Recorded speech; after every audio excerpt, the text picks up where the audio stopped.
put a full stop to online harassment because it's high time. थोड़ा सोच लेना. And your freedom of speech does not give you the freedom to abuse. Remember that.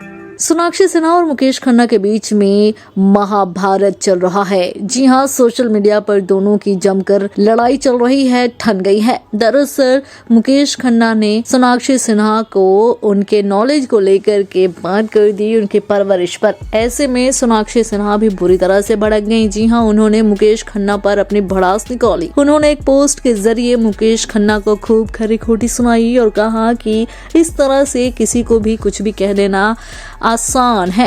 आपको बता दें कि मुकेश खन्ना ने सोनाक्षी सिन्हा के एक सवाल के जवाब ना देने पर, यानी कि रामायण को लेकर के एक सवाल किया गया था केबीसी के मंच पर, उस सवाल का जवाब सोनाक्षी सिन्हा नहीं दे पाई थी, जिसके बाद उनका खूब छेछालेदर हुआ था। और फिर अब मुकेश खन्ना ने भी कई सारे इंटरव्यूज में सोनाक्षी के परवरिश पर सवाल उठा दिए थे, जिसके बाद सोनाक्षी ने कहा कि मालूम है कि कोई चीज़ आपको अगर नहीं पता तो इस तरह से आप बार बार एक ही बात को उछाल नहीं सकते हैं।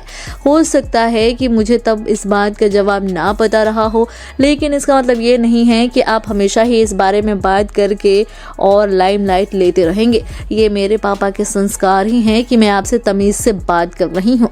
बता दें कि उनका ये ट्वीट खूब वायरल हो रहा है और इस पर मुकेश खन्ना का भी रिएक्शन आया। जी हाँ, मुकेश खन्ना ने सोनाक्षी की लताड़ को देखते हुए यू टर्न ही मार लिया और उन्होंने फिर सोनाक्षी से अपॉलॉजी की।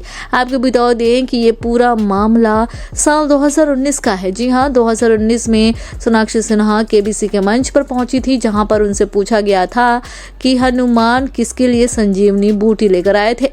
ऐसे में सोनाक्षी इस सवाल का जवाब नहीं दे पाई थी और फिर उसके बाद ही मुकेश खन्ना ने सोनाक्षी पर जमकर हमला बोला था और फिर उन्होंने हाल ही में एक इंटरव्यू के जरिए इस बात का दोबारा जिक्र किया, जिसके बाद वो बुरी तरह से फंस गए।